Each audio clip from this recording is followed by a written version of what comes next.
Welcome to Indian Weekender. You're watching Immigration Now, Episode 2. Immigration Now is a show about issues related to immigration of New Zealand. So today's topic is work visa employer assisted, and to talk more about this, we have a special guest and an expert in our studio. Back again is Samip Shah from Aussizz. Welcome, Samip. Welcome to our studio again. Thank you, Swati. And so Samip is a licensed immigration advisor from Aussizz Group. Aussizz Group operates in several countries around the world, including New Zealand and Australia. So today we are going to talk about employer-assisted work visa. So Samip, to start with, if you could let our viewers know what an employer-assisted work visa exactly is. Sure. So post-study employer-assisted visa is granted after you've completed your studies in New Zealand. Now, there are many criteria to fulfill when you apply for this visa, but I'll just go through a couple of main criteria that you need to pay attention to. Now, the first one is your qualification needs to be recognized. So what do I mean by recognized qualification? When I say recognized qualification, it has to be approved by NZQA, the course that you've completed, but the level of studies that you've obtained should match the duration that the immigration requires. So for example, let's say that if you've done a level 7 or higher course, then the study duration needs to be 1 year. But if you've done a course which is from level 4 to level 6, then you need to have a study duration of 60 weeks. That means that if you normally, with the level 4 to level 6 courses, you would have 2 years of studies, which would make your course recognizable. But let's say that if you've done a study course which is for level 5 and it was only for 1 year, then you may not be eligible to apply for this visa. So basically what you need to make sure is that your study duration and the level matches with what the immigration wants. That's the first main criteria. The second main criteria is that the job that you've been offered, the education that you've obtained in New Zealand should be the main factor for you to get this job. So let's say that I have studied an accounting course, a high-level accounting course, let's say level 8 professional accounting, and I get offered a job as an accountant. Then I need to prove that what I have studied in New Zealand is the reason why I've got the job. Right. But if you say that I have experience as an accountant for 10 years and that's the reason I'm applying for this visa, then you may be not granted this visa, because the main objective to get this visa is so that you can actually get some practical knowledge once you've completed your studies in New Zealand. That's why it is called post-study. Employer assisted, yes. And you normally get this visa for 2 years, and you need to work with the same employer during that duration. And if you change the employer, then you need to apply for a variation of condition. So yes. So basically, it's not like once you've got that job and once you've got a visa from that particular employer, you cannot absolutely change the job. But if you change the job, you have to apply. You have to first get a pre-approval from immigration by applying for a variation of condition. And if you get approved, then yes, you can work with a different employer. Right. So when we talk about the job matching with the type of qualification we did, there are a few concerns that people have with the designation name. So how important it is, like if you've done say an accounting course and you got a job in accounting, how important is the terminology of the position that you're getting? See, when it comes to the assessment of finding the relevance of your education to your offer, the designation does not actually play a huge role than the duties does. Right. So designation does have its own importance, but more important is the duties that you'll be performing. Now, normally what you will have to do is you'll have to go through a process of finding your designation or finding your job duties in the ANSCO website, which is abs.gov.au. And this is where most people have issues with in terms of going through this process and finding the right occupation that suits your or that corresponds to your offer that you've been granted. So what you need to do is, let's say that if you've been offered a job as an accountant, then don't pay so much attention to the designation itself, but just try and match the duties of your employment contract with the ANSCO tasks and see if they actually substantially match. Right. All right. So because I've been hearing about a few cases where the candidate got stuck to the name of the designation that I need this. They requested their employer to get their job contract made in a particular designation, but they didn't. I think they didn't worry Pay about attention too much about the job duties. description Sure. and how to make sure that the job description or the duties that they're getting for the job is actually matching the kind of portfolio that education requires. So look, I mean, in terms of your offer, so let's say that most of the occupation or most of the offers or the duties that you would be conducting will have some or the other ANSCO corresponding code, and that's a process which sometimes may take a lot of time, but in many occupation, and I'd say most of the occupations, you'd be able to easily find the corresponding ANSCO code. So there is a difference between the designation of your job versus the occupation. So occupation is what you have in ANSCO versus the job is the job designation that you've been offered. So the process of matching the two most of the times is fairly quick and easy, but in some customized job where it's very hard to find the code, there is a process of generalizing. So what I mean by that is normally every designation would have a 6-digit ANSCO corresponding code, but let's say that if you can't find your occupation or if you can't find your job within that 6-digit code, then you can go up to 5-digit, which means that you can actually broaden your occupation. So that there could be another close match which could suit your occupation or which would suit your job. So it's not necessary that your job occupation has to be exactly same as what mentioned in. It should substantially match. So basically, what they do is what they will try and see is your core subjects, which is the major subjects of your education in New Zealand, has to be matching to the ANSCO and also to your job description. So let's take for an example, because we have a lot of Indian students who study business. You might get quite a few clients related to business courses. So what are the subjects and what kind of occupations they can look into? So look, I mean, normally in general, a lot of business students try to find jobs in as a retail manager, or if you have done hospitality management, so which is slightly different to business management, then you could actually look for a job as a restaurant or a store manager.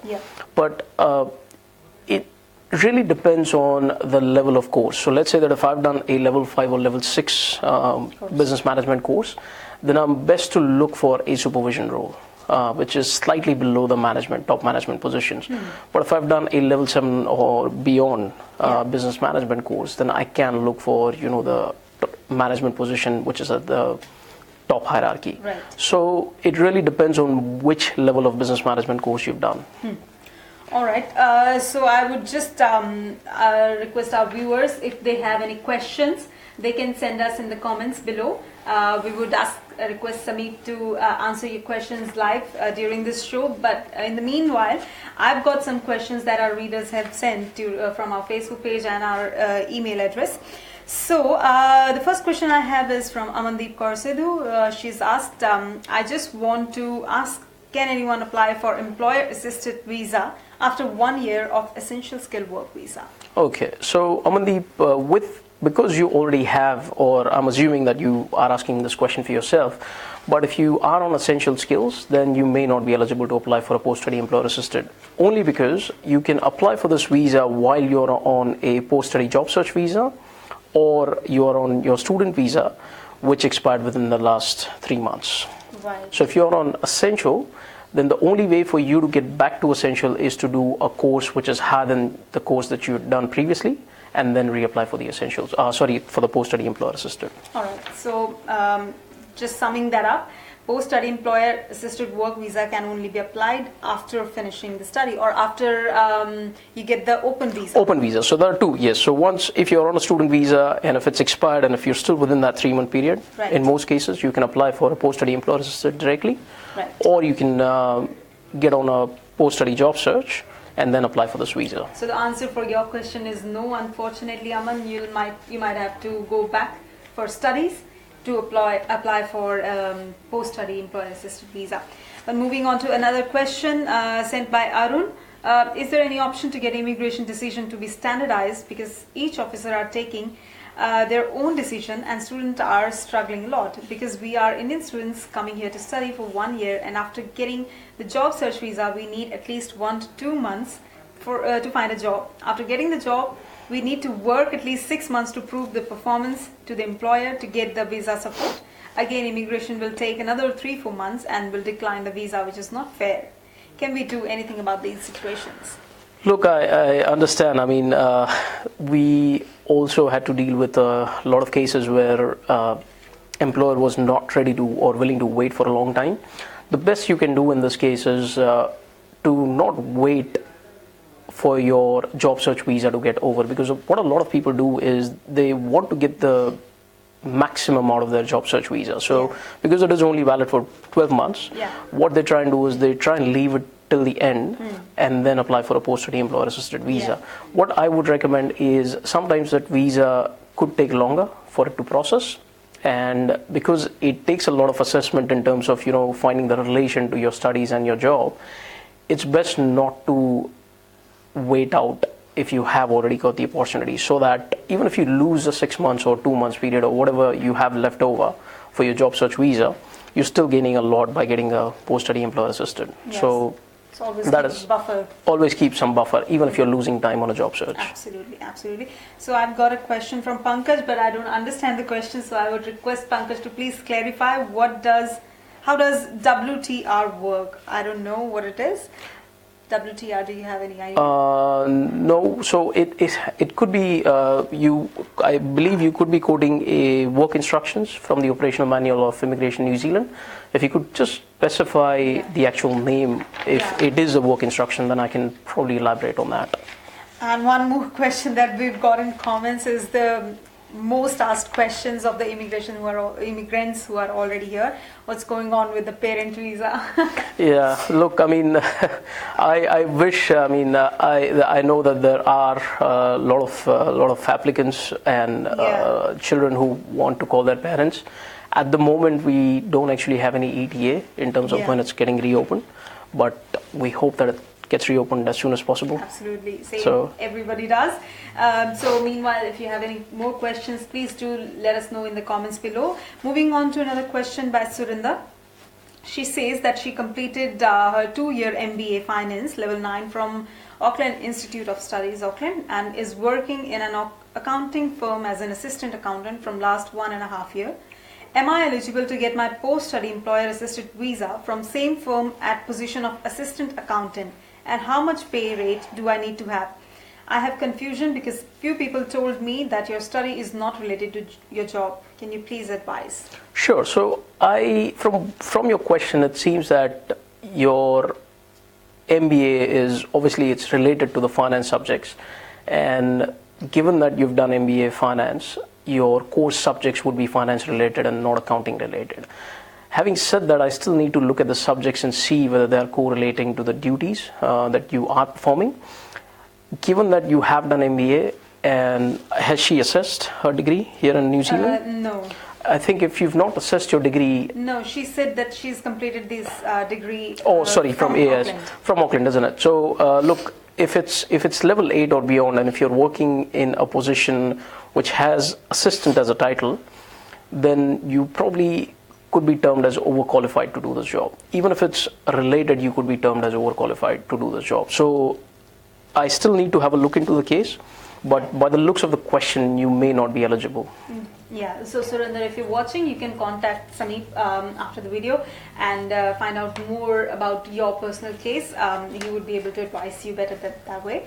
So the next question we have is from Teju Chaudhary. I have applied for post-study employer work visa by myself. I just got interim visa. It's been nearly 2 months. When can I get my decision?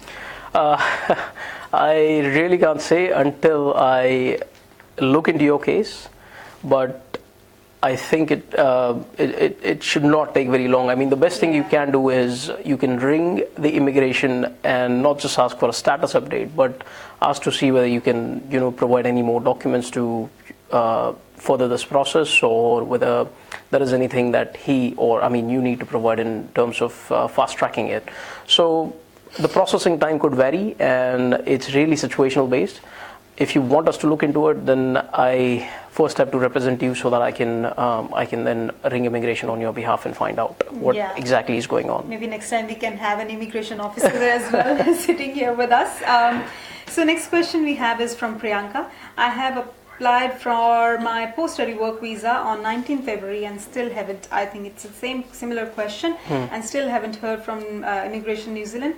When I call the service center for a date to understand how long will it take, they don't give any concrete answers. Would you be able to help? I think it's the same process. I mean, you can ring them to maybe speak to your case officer, and we can look into it for you. But again, we can't really say how long would it take until we exactly know what the problem is.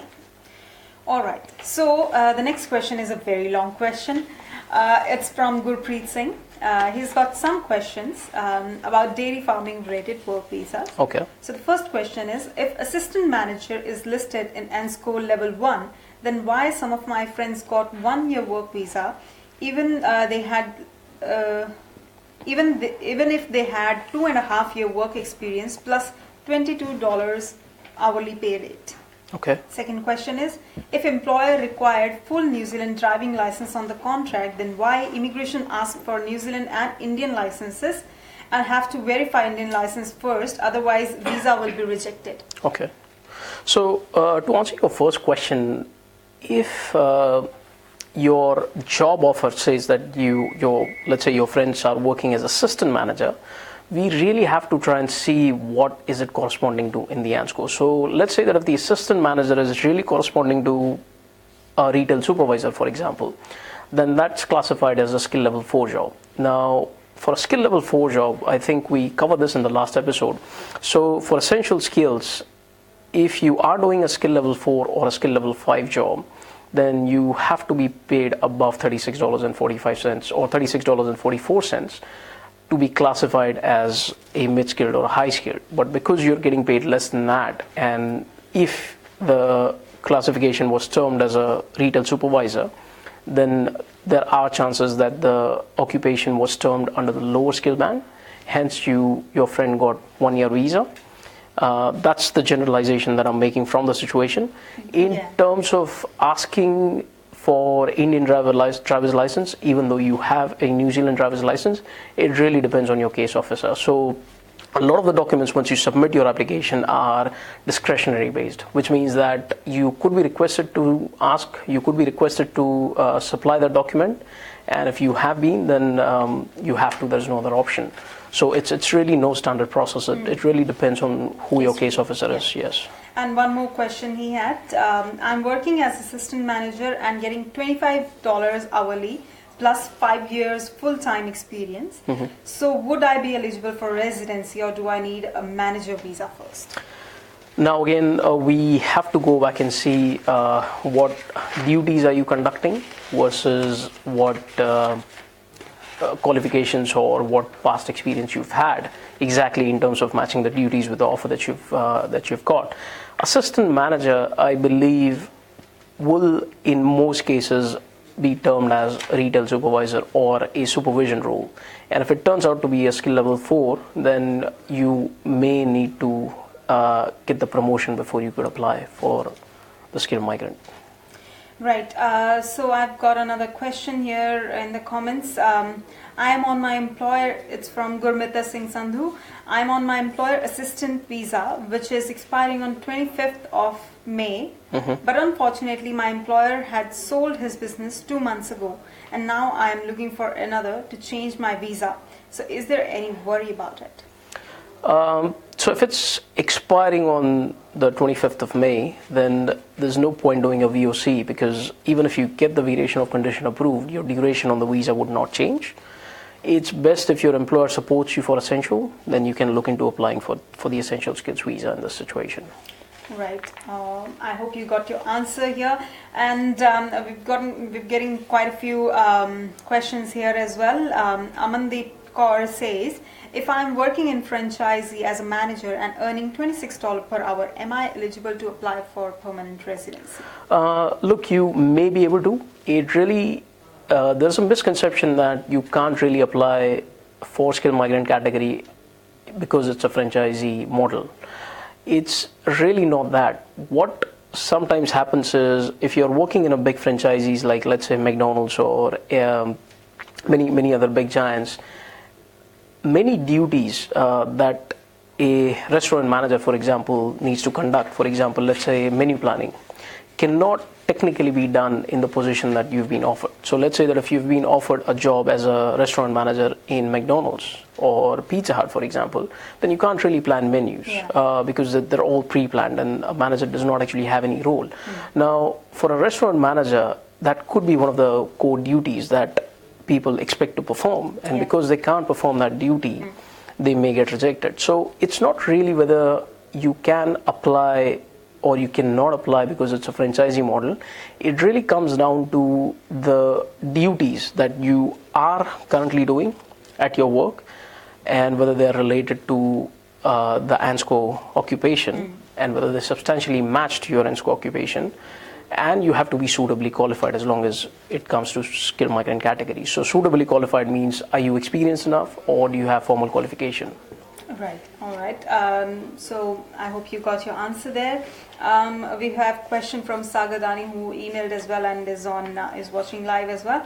So I'm on my job search visa, which is valid for a year, and I've completed graduate diploma in international tourism management from AUT, that is level 7. So now what kind of jobs can I look for my next visa, that is employer assisted, which is valid for another 2 years? For example, all right, I got an opportunity to work in a company for car rental services as a sales consultant and even at a call center for Air New Zealand. Can I work there?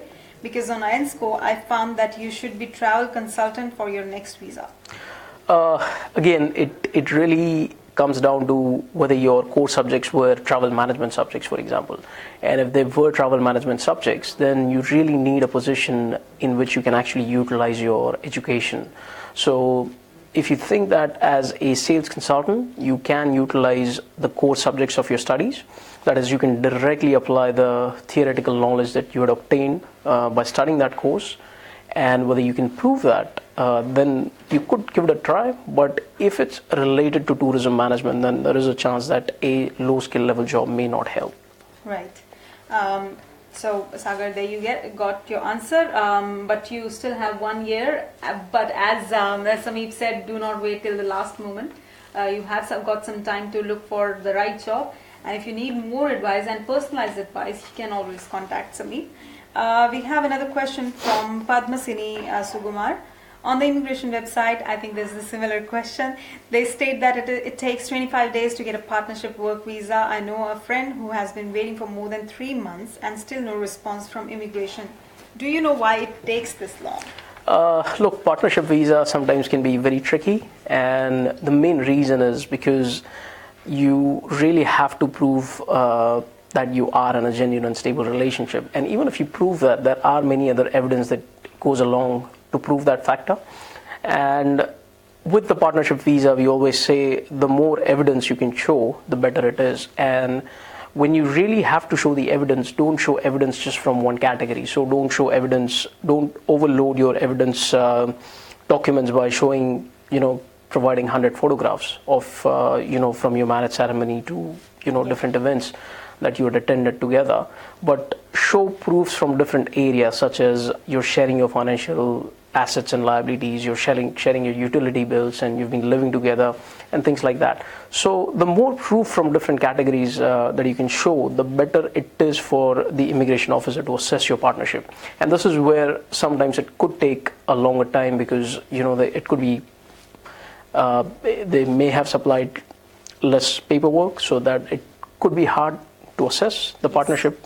Absolutely. That could be one of the reasons. So just to mention here that we are today discussing post-study work visa employer assisted. We will be discussing other visas in our upcoming episodes, but today, because since I'm getting a lot of questions, so we will focus on post-study work visa employer assisted for this episode. Apologies for the inconvenience, but we will answer your questions in our upcoming episodes. So another question I've got is from Ankit Mehta. I have done business diploma level 5 and 6. Now I am working back in SAFE as a store assistant. So can I know if it is related to my studies or not? Ankit, if you have done a level 5, level 6, and if your job relates to, let's say, a supervision role, then that could be a possibility, because it probably can correspond to what you've studied. So again, unless I see the duties and unless I see the subjects that you've completed, I really can't advise on whether you can be granted or refused. So it really, sometimes we need more information to pre-assess you. Absolutely. Okay, so I've got another question from Anjali Mal. I wanted to know, since we've already discussed essential skilled work visa and we've got this one question here, I wanted to know about essential skilled work visa category, and can a person support his or her spouse in case of lower skilled employment if he has supported him or her earlier? As long as it was before the 20th of August 2017, and if the visa was granted under the basis of partnership, then yes, you may be exempt from the rule that the lower skill band applicants cannot support the partnership-based visa. But won't that be considered a new application now, a new case? Given that they had supported one partner visa prior to the 20th of August 2017, that could be an exception. Wow, that's a new thing for me as well. I didn't know that. I thought I think changed for everybody. No. So that there is, I think we did not cover that aspect last time, because this is not just one exception. There are a few exceptions. Yes. But we really have to look into all the situations before we can say that yes, the exemption applies to you. Right. Okay. So the next question I've got is from Prabhakar Reddy. I've got 1 year essential skilled work visa from my company. Now my pay rate is 21.33 per hour. If I applied now, can I get 3 years of work visa? I did my MBA in India. I don't have any NZ qualification. Do I need to assess my qualification for this visa? Sure. So what was the pay? 21.30. 21.30. Given that you have been granted a 1 year visa, I think you may be on a lower skill band. So have a look at your visa and see what skill band you've been categorized into. If it's lower skill band, then the current salary won't help you get the 3 years visa, because you need to be above the minimum threshold to get that duration. Thank you. So next question is from Virendra Rana. Well, we'll ask this question later on, because this is a question about residency visa. Sure.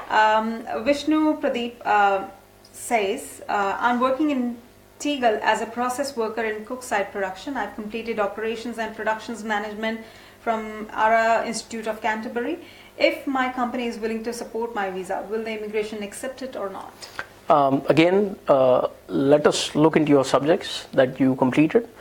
We need to determine what your core subjects were, what the learning outcomes of those subjects were, and are they relating to your duties, and then we can surely tell you whether there is a chance or there is a probability for you to get the visa. Because it is very hard without looking at your qualifications, your subjects, to tell you to give your personalized advice. So we would advise to contact Samip after this video. Sure. Another question that we've got is from Vihan Parekh. My question is that I've done graduate diploma in project management, which is level 7. So I got my visa sorted. Which post, so if to get my visa sorted, which post will I require and what pay rate it should be? In terms of post-study employer-assisted visa, the pay rate really doesn't matter as long as you're paid as per the industry average. So whatever designation you've got the job for, your employer needs to make sure that they're paying you adequately. So not just the minimum pay, but let's say that if an average pay of a chef, of a head chef is, let's say, 50,000 across New Zealand, and if you're getting paid 30,000, then obviously you're underpaid. So the payment really matters only as far as the average pay is concerned.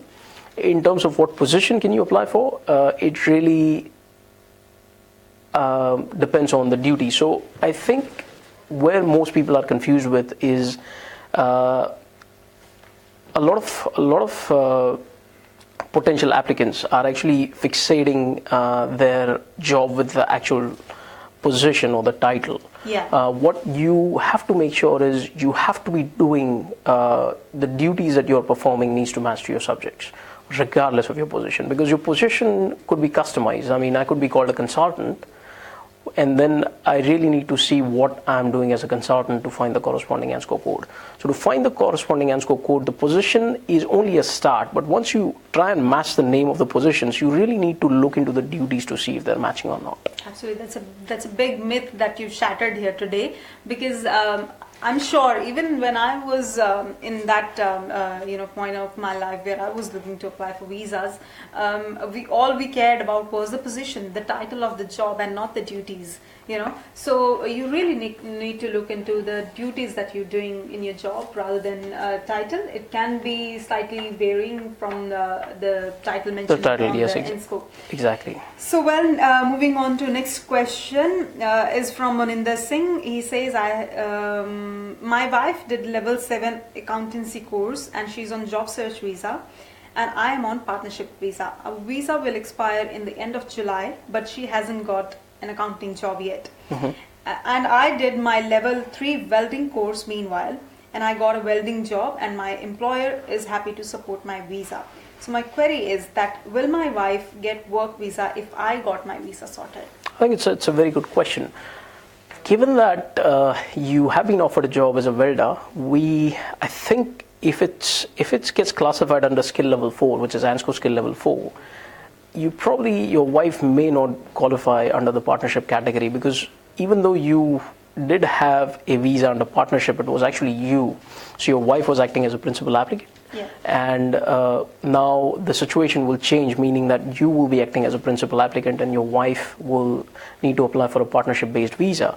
But because she's not applied for a partnership-based visa prior to the 28th of August 2017, we'll have to look into and see whether your job is mid-skilled or whether it's low-skilled. And if it's low-skilled, then chances are that your wife may not qualify for a partnership-based visa. All right. So just last question from the emails that I've got is from Ravi Kumar. I'm working as duty manager in liquor store, and my study is business level 5 and 6. Can I get employer assisted visa? Yes, you may be. Again, let's check the duties of your employment contract and the subjects with your learning outcomes and determine whether you have a chance or not. Well, okay. We are now moving on to the questions we've been receiving on Facebook, and there are a lot of questions, so I'll be quick. Akshay says, has the Immigration New Zealand officially advertised that you need to be working in management or supervisory position for level 7 or 8? My PS work visa was rejected. Post-study work visa was recently declined. I was working at front desk at a 5-star hotel and studied hotel management level 7. Look, I mean, I'll tell you how the process works. So basically, what happens is, one of the criteria of the visa grant is that your qualification should be the prime reason for you to get the job. So let's say that if you've done a level 7 or level 8 course, you really have to ask yourself the question, has my employer hired me because of my qualification? And if it was because of your qualification, he would have hired you for a position that is at a management level. Yeah. So if your employer is hiring for, let's say, a front desk executive, then he or she may not have looked into your qualification but your other experience, and that possibly could be one reason why you may have rejection, because there was no proof or there was no logical proof to justify that your qualification was a prime reason for you to get the job. Okay, Manjeet Singh Chima says, I have studied graduate diploma of arts in education. I am on job search visa right now. Where should I apply for the job which can help me for next visa? I think best place to start, Manjeet, is to look into the career prospects of your course that you completed. A lot of the prospectus covers the career pathways that you can actually choose after you've completed the course.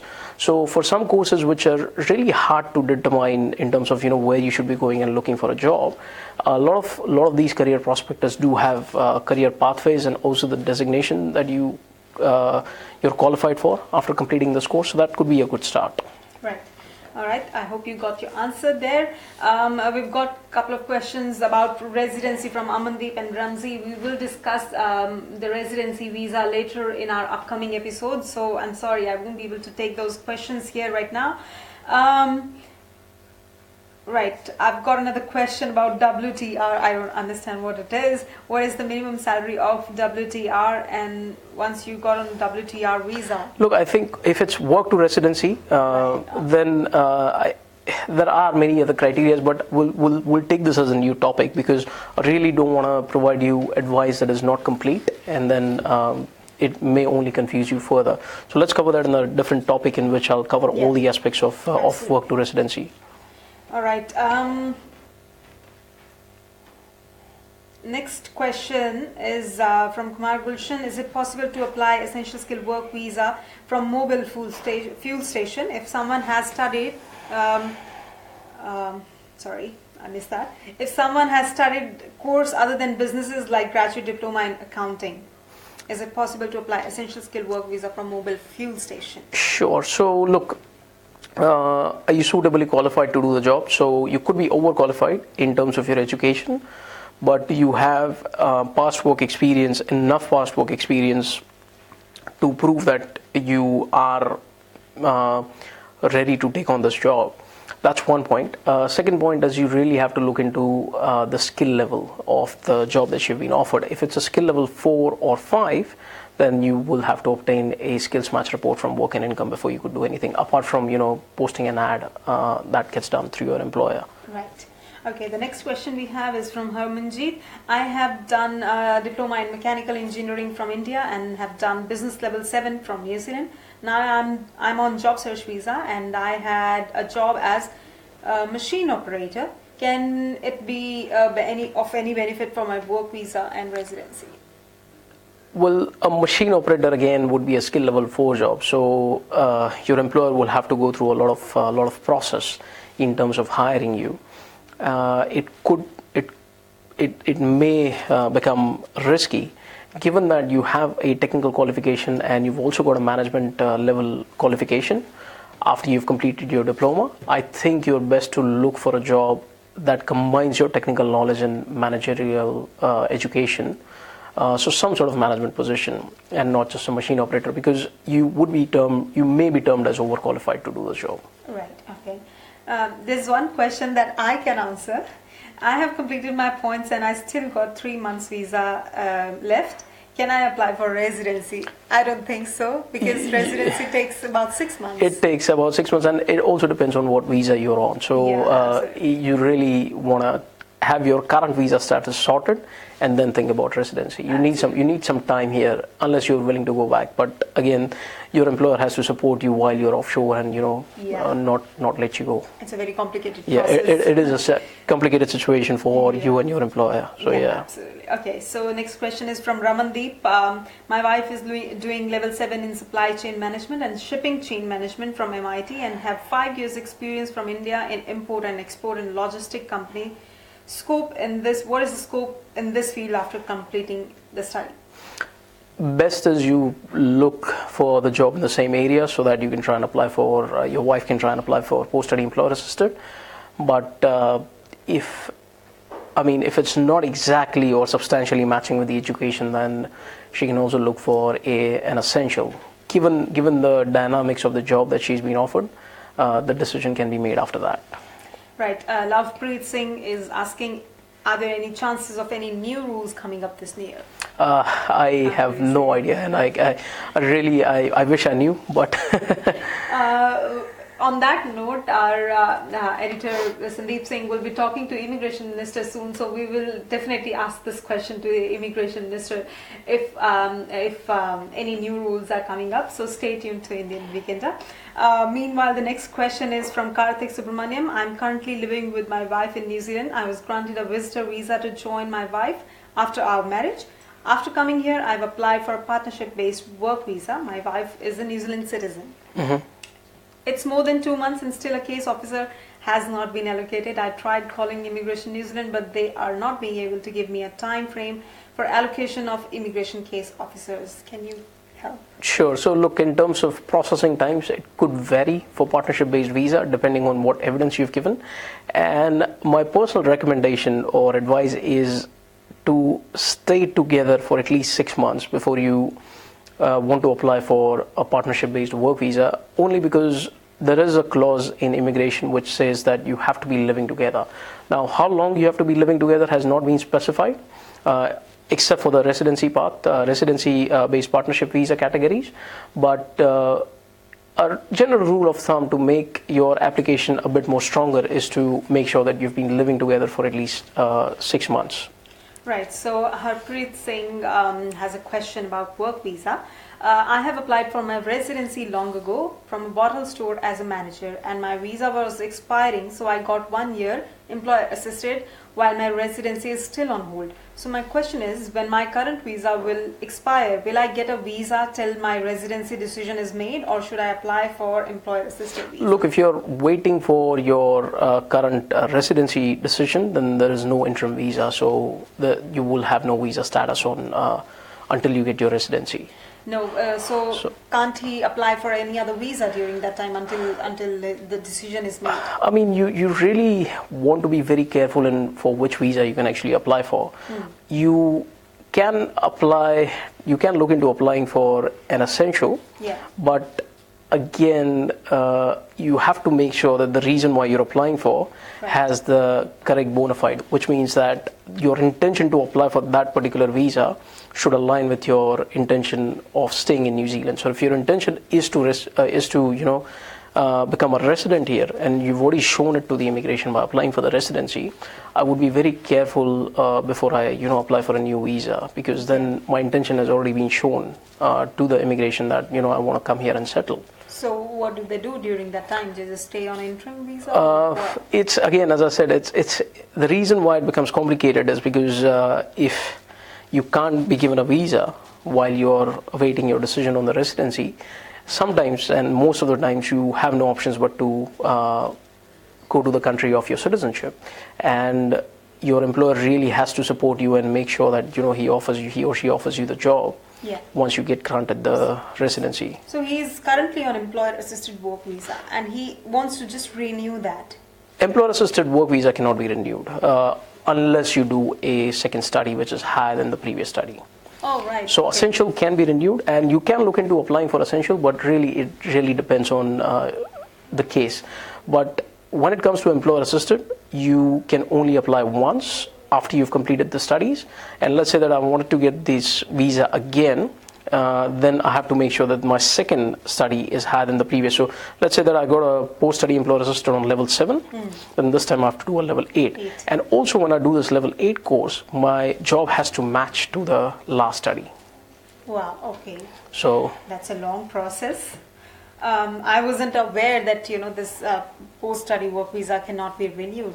Renewed directly, no. So I was under the impression that it can be renewed. No, unlike essential, this can't. You have to study each time to get this visa. Okay, so next question is from Shafiq Ahmed. If employer terminate the contract within 3 months, then what are the options available, and what are the criteria for VOC in employer-assisted work visa? So let's say that you have been granted the employer-assisted work visa and you have lost the job, or the employment has been terminated. Then the first thing you need to do is obviously let the immigration know and let them direct you in terms of what you should be doing. If you have found yourself a job, then the best thing to do is to let the immigration know, apply for the VOC. As long as it's matching with the studies and your core subjects, you could be granted a VOC and be allowed to work for a new employer. Right. We'll quickly take a few questions more, because there are a lot of questions still pending. Just a quick answer. Accountancy or hospitality, which one do you prefer? Look, I can't answer that because it really depends on your past, past profile. Yeah, exactly. Yeah. Right. Sunny Janjua says, just need to know why Residence is not coming from franchise liquor stores like Liquorland, when even the manager's duty pretty much same as duties like any other store manager have. There could be a lot of factors, but the main factor could be that is the employer sustainable. That means is this a genuine position? That could be one factor. And the other is, if it's a genuine position, then is it a sustainable employment? Right. Okay. The next question is from Sumrinder Singh. Hello, sir. I'm on essential skilled work visa on dairy farm as a farm assistant. Can you please suggest me what to do after 3 years? Is there any chance, because I do not want to leave the country, and is there any chance to get 1 year visa more to 1 year to get other visa? Look, I mean, in terms of farming, they have special provisions. So I think once I look into it, I can give you some more advice. But if you are promoted, or if your position changed to better suit the past qualification or the experience that you have, then you could be eligible. Right. Okay. So the next question is from Mr. Suthar. I have done BTech in graphic design and printing and working as software developer. Do I need to cross credit my degree obtained from India? I think you mean assess. Yes, you may need to, depending on. So what visa is he applying for? I don't think so. He's not mentioned any visa. So he's just said that he's done BTech in graphic design and printing and is working as software designer. Look, I would say if your end goal is residency, have it assessed anyway. As long, if it's exempt, then you can just check the exempt list on the Immigration New Zealand website and see if your qualification, your degree and your college is exempt. If not, it's worth having it done anyway, so that it's out of the way. I have one question about assessment of degrees. Do the people who have studied in Australia need to get their qualifications assessed in New Zealand? Not all of them, but yes, there are assessment requirements at times. And how can they find out what are the qualifications that need to be assessed? Look, no matter where you've done the studies from, you need to check whether you're exempt on the Immigration New Zealand website. Right. If it's not in the exempt list, then you need to go through the assessment process. Right. So the next question is from Komal. I'm on my student visa doing my business level course 7 and working on a reception part-time. So please suggest, should I go with the same option or change into different area on my job search? It would be better for you to find a job that more relates to your studies in New Zealand. And I'm sure that if you've done a level 7, then you need to find something that is at least at a management level or a supervision level. Right. So there is another question by Raj. I have been provided a support from my employer for my IT visa, but the immigration officer says it's not stable to help you. The business, I think, is not stable to help you, and I am on an interim visa. So while we are fighting, should I go for a visitor visa, and will it be approved? Look, if you're on the interim, then you probably just best to stay there, because when you apply for a visitor's visa, you need to show the intention to visit either somebody, your family, friends, or you need to visit the country. So again, your intentions may not align to your current situations, and it's best to have the current visa status as it is. If it's advisable, then you just need to wait for the outcome and see what happens. Sure. So Bhanmati Kumar is asking for a contact number. We haven't mentioned your contact number. Where can they contact you? So you can contact us on 0800 287 749, and we're open from Monday to Saturday. Right. So you can contact Samip and Aussizz team at the number that he mentioned, and we will also mention that number after this video ends in the description. I've got another question from Gagan Sandhu. We'll just quickly take a couple of more questions and then we'll wrap it up, because it's way beyond the time. I've done business study here, but also I have overseas level 7 bachelor degree in computer engineering. I got a job as telecommunication technician for essential work visa. Do I need any experience before applying? Yes, you may need it, because you have look, if your qualification from India, if it gets assessed, and if many subjects, so depending on how many subjects correlates to the duties that you are performing, you may be termed as suitably qualified. So it really depends on the subjects that you had completed from your degree from India, and see if they're actually correlating to your studies. Correlating to your job. Right. So there is another question from, it's a very funny name, Jalad Hel Sharma. If you're watching, his question: I got a visa from restaurant for 3 years, and it's a conditioned visa. I should get a pay of 20.65 per hour. I am switching to move to another hospitality industry as a shift supervisor or assistant manager. So what are the conditions I should look for, and can you help me on that? Again, you need to apply for a VOC before you can do that. So if you've already been approved a visa, then apply for a VOC, get a pre-approval, and then start working. And when you want to assess your profile to see whether you may be eligible to get this visa or not, best see yourself and ask yourself a question whether you're suitably qualified. And to answer that question, you just have to see whether either your past experience or your qualification relates to the job that you've been offered. That is as far as essential skills goes, not for the post-study employer assisted. For post-study employer assisted, you have to make sure that your New Zealand studies matches with the job. Right. I have another question from Madhukar Srivastava. I'm on post-study job search visa and I'm working with accredited employer. Should I wait for 1 year and then apply for accredited employer work visa? No. You may not need to, but again, we can look into it and tell you exactly. Yeah. But you may not need to, yes. Okay. So Ankit Patel has a question. I have essential skill work visa for 3 years from chemical operators from pharmaceutical industry. Can I apply for resident visa when I sorted my wages to threshold? And can I get same visa again? Sorting out your wages is not the only thing you need to look into. You also have to make sure that you're granted you get 160 points before you can actually lodge for an EOI, because you can lodge for an EOI once you reach the 100-point threshold, but it would not get selected as per the current rules, and it only stays valid or active for the 6 months period. So let's say that if you have 140 points, you lodge for an EOI, it will stay in the pool for 6 months, and by the time if you can't get your points up to 160, then it gets taken off. So you'll then have to reapply for it once you get 160. Right. So we'll just take this last question. It's from Adil Siddiqui. I have 6 years experience as web designer in India, and can I apply for working visa? Yes, Adil. If you have a job that relates to your past work experience and you can show that you are qualified to do the job, you can look into the options to apply for a work visa. Right. I hope you got your questions answered. We have quite a few queries about resident visa, partnership visa, investment visa, parent category visa. We've got all of those queries. Don't think that we've not noticed it. We've noticed it, but we will answer those in our upcoming episodes when we discuss those particular topics, visa topics. Stay tuned to our Facebook page, and we will let you know when we are going to discuss those visas.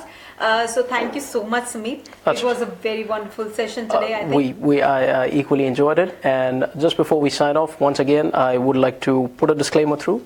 Yes. That the information that we have discussed is for education purpose only. Absolutely. And in no way an immigration advice. So if you need immigration advice, then we are qualified to do that, but you need to ring us on 0800 287 749 so that we can discuss your case and situation in details and then try to give you a tailored advice. Right. So that was it from us. This was the second episode of Immigration Now. In the third episode, we will definitely discuss another visa option. And to know what option are we going to discuss, stay tuned to our Indian Weekender page. We create an event on our page every week. So do click on interested or going in that event page so that you get a notification when we go live for this session. Thank you so much for joining in. I hope you got your questions answered. If you still have any more questions, do send us to us on email or do contact Samip. His number we will definitely mention in the description after this video. So stay tuned, guys. Thank you so much for joining in. We will catch you later. Thank you.